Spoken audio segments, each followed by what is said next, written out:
Innal hamdalillah nahmaduhu wa nasta'inuhu wa nastaghfiruh wa na'udzu billahi min syururi anfusina wa min sayyiati a'malina. May yahdihillahu fala mudhillalah wa may yudlilhu fala hadiyalah. Ashhadu an la ilaha illallah wa ashhadu anna Muhammadan abduhu wa rasuluh. Allahumma salli ala sayyidina Muhammad wa ala alihi wa sahbihi ajma'in, amma ba'du. Faya ibadallah, usi wa nafsi wa iyyakum bitaqwallah, faqad fazal muttaqun. Qala Allah ta'ala fil Qur'anil azim, a'udzu billahi minasy syaithanir rajim. Ma asaba min musibatin illa bi idznillah wa may yu'min billah yahdi qalbahu wallahu bikulli syai'in alim.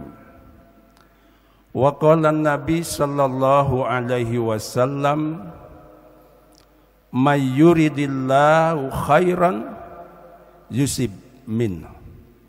Sadaqallah wa sadaqa rasuluh. Ma'asyiral muslimin rahimakumullah, setelah kita memanjatkan puji syukur kehadirat Allah, salawat dan salam kepada baginda Rasulullah, marilah kita bersama-sama bertekad untuk senantiasa berusaha meningkatkan ketakwaan kita kepada Allah Subhanahu wa ta'ala, yakni dengan menjalankan apa yang diperintahkannya dan menjauhi apa yang menjadi larangannya. Takwa buat kita adalah merupakan sebuah kebutuhan, karena Allah menjanjikan ketika kualitas ketakwaan ada menyertai kita, maka Allah menyatakan keberuntungan akan senantiasa kita dapatkan. Sebagaimana dalam firman-Nya surat An-Naba 31, Allah menyatakan inna lil muttaqina mafaza. Keberuntungan hanya milik orang-orang yang bertakwa. Dalam ayat lain Allah juga menyatakan walau anna ahlal qura amanu wattaqau la fatahna alaihim barakatim minas sama'i wal ar. Al-ayah. Jika penduduk kampung, jika penghuni negeri bermodalkan iman dan takwa, niscaya Allah akan turunkan sumber-sumber keberkahan, baik yang datangnya dari langit maupun dari bumi. Dalam ayat lain Allah menyatakan wa may yattaqillah yaj'al lahu makhraja wa yarzuqhu min haitsu la yahtasib. Siapa orang yang bertakwa kepada Allah, maka Allah akan senantiasa memberikan kepadanya solusi, jalan keluar terhadap permasalahan hidupnya. Dan Allah akan berikan kepadanya rizki dari jalur yang tidak terduga. Dengan kata lain, bagi orang yang bertakwa, hidupnya akan senantiasa Allah berikan jaminan jalan keluar ketika menghadapi kesulitan, dan Allah akan memberikan rizki yang kadang-kadang di luar dugaan. Ini ayat-ayat yang disampaikan dalam Al-Quran terkait buat orang yang bertakwa. Bahkan dalam ayat lain Allah menyatakan, ya ayyuhalladzina amanu taqullaha haqqa tuqatih wa la tamutunna illa wa antum muslimun. sampai kita dipesankan, bertakwalah wahai orang yang beriman dengan takwa yang sebenarnya, dan jangan engkau mati kecuali dalam keadaan muslim yang di dalamnya ada kualitas ketakwaan. Oleh karena itu, hadirin ma'asyiral muslimin, mari kita jaga kualitas ketakwaan kita dan kita berdoa kehadirat Allah. Mudah-mudahan Allah berikan kekuatan untuk kita istiqomah dalam bertakwa kepadanya. Ma'asyiral muslimin rahimakumullah, sebagaimana kita maklum sampai saat ini kita masih berada dalam posisi wabah corona. Kita sedang punya musibah. Bukan cuma kita, tetapi hampir semua bangsa di dunia menghadapi wabah ini. Musibah tentu saja sering terjadi, tapi untuk musibah yang saat ini, kalau kita mencoba definisi musibah dari Imam Al-Maraghi, agak unik. Sebagaimana Syekh Al-Imam Maraghi ketika menjelaskan apa itu musibah, beliau mengatakan, kullu ma yu'zil insan fi nafsin au malin au ahlin qalla au katsir. Kata Syekh Al-Maraghi, yang dikatakan musibah adalah apa-apa yang mengganggu manusia, apa-apa yang menyakiti manusia, baik pada jiwanya, dirinya, atau pada harta perekonomiannya, atau pada keluarga atau komunitasnya. Jadi kalau Syekh Al-Maraghi menyebut itu adalah musibah kalau sesuatu itu mengganggu, menyakiti diri kita, itu sudah musibah. Atau tidak diri kita, tetapi terhadap harta atau perekonomian kita, itu juga musibah. Atau tidak diri kita, jiwa kita, tidak juga perekonomian kita, tetapi keluarga kita, itu juga musibah, baik sedikit maupun banyak. Tapi untuk kasus wabah corona, nampaknya bukan hanya untuk jiwa atau diri kita, bukan hanya untuk ekonomi saja, bukan juga untuk keluarga saja, tetapi tiga-tiga yang diungkapkan oleh Syekh Al-Maraghi ada semuanya. Dengan wabah corona, diri kita juga mencekam karena kita dihadapkan dengan berbagai macam pembatasan. Perekonomian kita juga terganggu, rusak. Bukan cuma yang kecil, yang besar juga ikut merasakan dampak dari wabah corona. Termasuk juga keluarga kita juga, kita menjadi sulit untuk berkumpul dengan keluarga karena kita sedang menghadapi situasi yang pandemi COVID-19 ini. Jadi kalau dilihat dari apa yang diungkapkan oleh Syekh Al-Maraghi, maka wabah corona ini memang amat luar biasa. Tiga-tiganya yang diangkat oleh Syekh Al-Maraghi ada di wabah corona.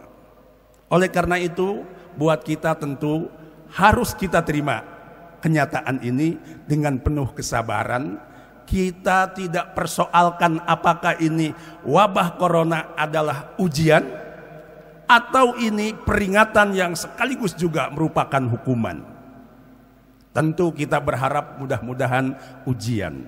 Kalau ujian tentu ini akan memberikan harapan di masa yang akan datang kebaikan. Karena memang kalau ujian tentu akan mengangkat derajat kita. Tetapi juga kalau ini peringatan sekaligus siksaan, kita pun terima dengan penuh keikhlasan dan sabar.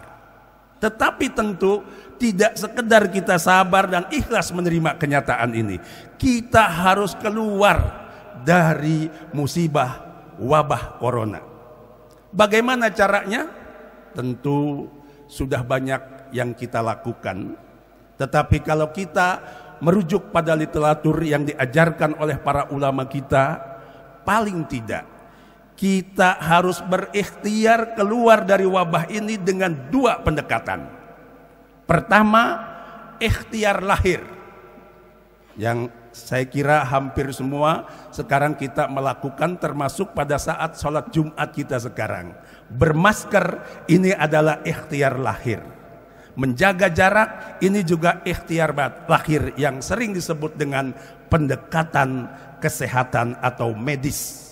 Kita taat dengan protokol kesehatan.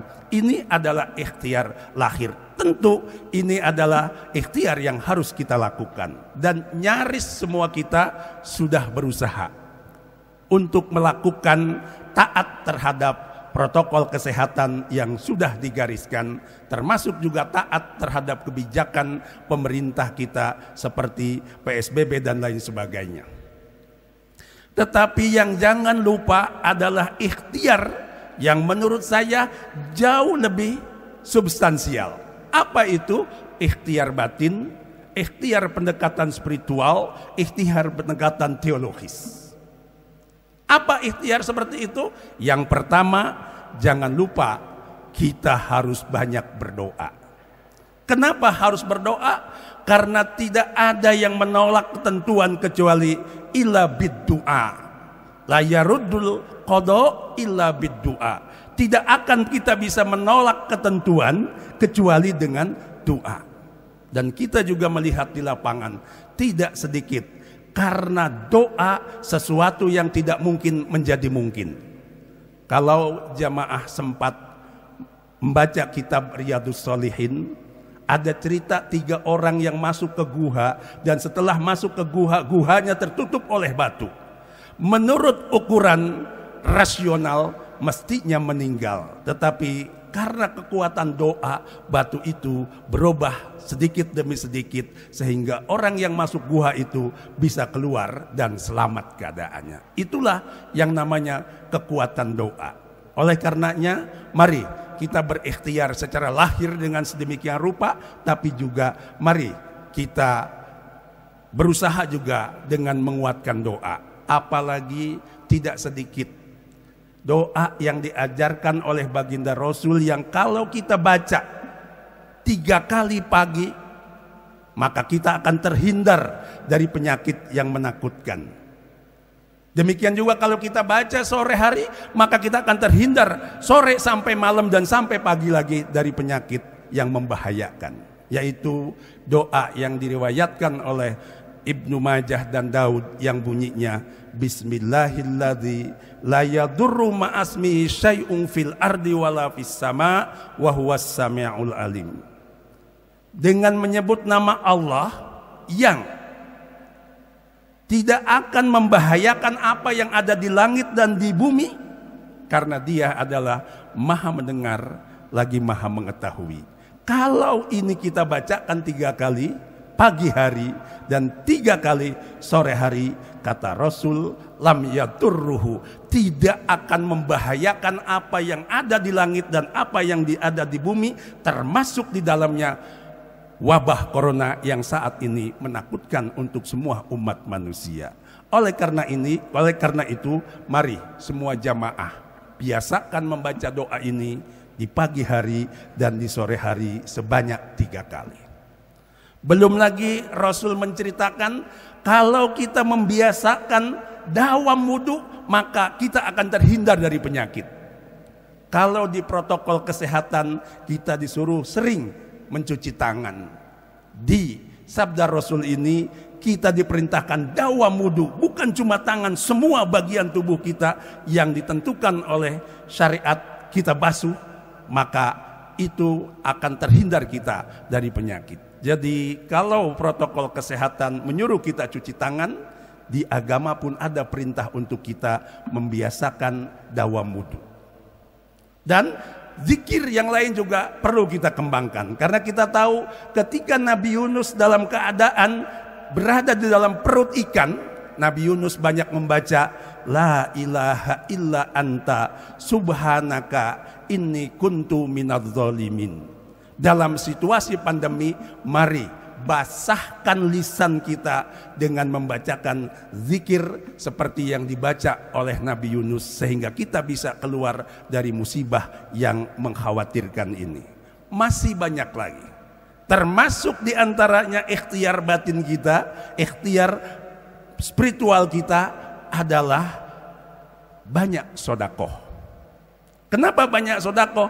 Karena Rasul menyatakan as-sodaqatu tadfa'ul bala wal adha. Sodakoh bisa mencegah balai dan gangguan penyakit-penyakit yang tidak kita sukai. Jadi oleh karena itu, kalau kita ingin terhindar dari musibah, salah satunya resep yang diajarkan oleh baginda Rasul adalah sodakoh. Kita dulu punya pengalaman ketika orang tua kita gagal panen. Orang tua kita mengumpulkan tetangga sekitar, kemudian dibuat bubur yang warnanya merah dan bubur yang warnanya putih. Sebenarnya bukan soal bubur merah dan putih menghilangkan musibah, tetapi justru isinya adalah orang tua kita sedang mengadakan sodakoh untuk mencegah balai musibah yang ada. Cuma zaman dulu yang mampu dihidangkan hanya bubur yang berwarna merah dan berwarna putih. Tetapi mungkin kalau sekarang tentu bukan bubur yang berwarna merah dan putih, tetapi mungkin bisa makanan-makanan yang modern yang ada sekarang ini. Jadi itu sebenarnya intinya ingin mencegah musibah yang menimpa kita dengan cara bersodakoh.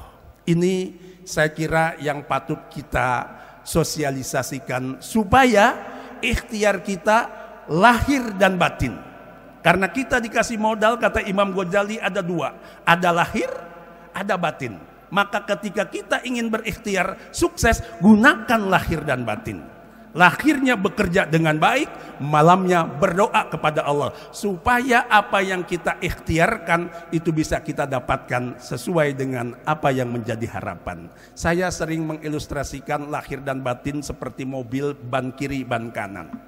Sekalipun ban mobil itu radial, kalau kempes sebelah maka mobil jalannya tidak nyaman.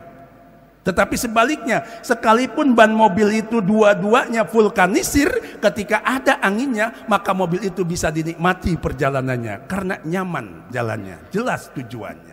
Demikian pula kehidupan kita, jika hanya mengandalkan lahir, bekerja semangat tetapi batinnya tidak pernah kita isi dengan berdoa dan lain sebagainya, maka tentu saja seperti ban mobil yang hanya memiliki angin sebelah, sasarannya menjadi sulit untuk bisa tercapai. Oleh karena itu, supaya Allah segera angkat wabah corona ini, mari kita sama-sama berikhtiar baik secara lahir maupun secara batin. Aqulu qauli hadza wa astaghfirullah li wa lakum. Allahumma salli ala sayyidina Muhammad wa ala ali sayyidina Muhammad.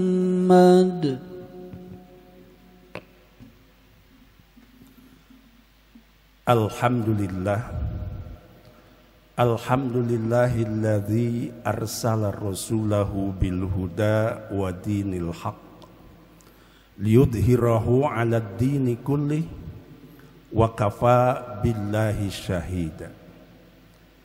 Asyhadu an la ilaha illallah wa asyhadu anna Muhammadan abduhu wa rasuluh. Allahumma salli ala sayyidina Muhammadin wa ala alihi wa sahbihi ajmain, amma ba'du. Faya ibadallah, ittaqullaha haqqa tuqatih wa la tamutunna illa wa antum muslimun.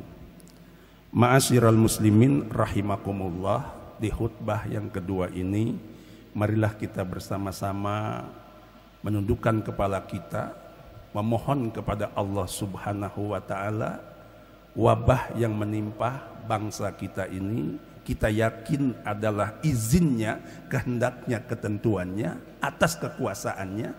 Maka dengan demikian kita memohon kehadapannya supaya wabah ini segera Allah angkat dari lingkungan kita semua, sehingga kita bisa lebih maksimal lagi beribadah, meningkatkan ketakwaan kepadanya. Innallaha wa malaikatahu yusholluna 'alan nabi ya ayyuhalladzina amanu shollu 'alaihi wa sallimu taslima. Allahumma sholli wa sallim wa radhiyallahu ta'ala an kulli sahabati rasulillahi ajma'in. Allahumma ighfir lil mu'minin wal mu'minat wal muslimin wal muslimat al ahya'i minhum wal amwat wa ya qadiyal hajat wa ya rafi'ad darajat innaka ala kulli syai'in qadir. Rabbana ighfir lana wa liwalidina warhamhuma kama rabbayana shighara. Rabbana hablana min azwajina wa dzurriyyatina qurrata a'yunin waj'alna lil muttaqina imama. Rabbana zalamna anfusana wa illam taghfir lana wa tarhamna lanakunanna minal khasirin. Rabbana la tu'akhidna in nasina aw akhtana. Rabbana wa la tahmil 'alaina isran kama hamaltahu 'alal ladzina min qablina. Rabbana wa la tuhammilna ma la taqata lana bih wa'fu 'anna waghfir lana warhamna anta maulana fansurna 'alal qaumil kafirin.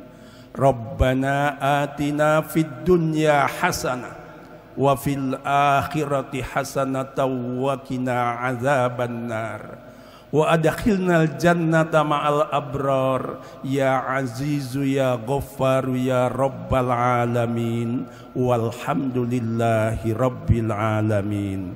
Ibadallah, innallaha ya'muru bil adli wal ihsan wa ita'i dzil qurba wa yanha 'anil fahsya'i wal munkari wal baghi ya'idzukum la'allakum tadhakkarun wa la dzikrullahi akbar.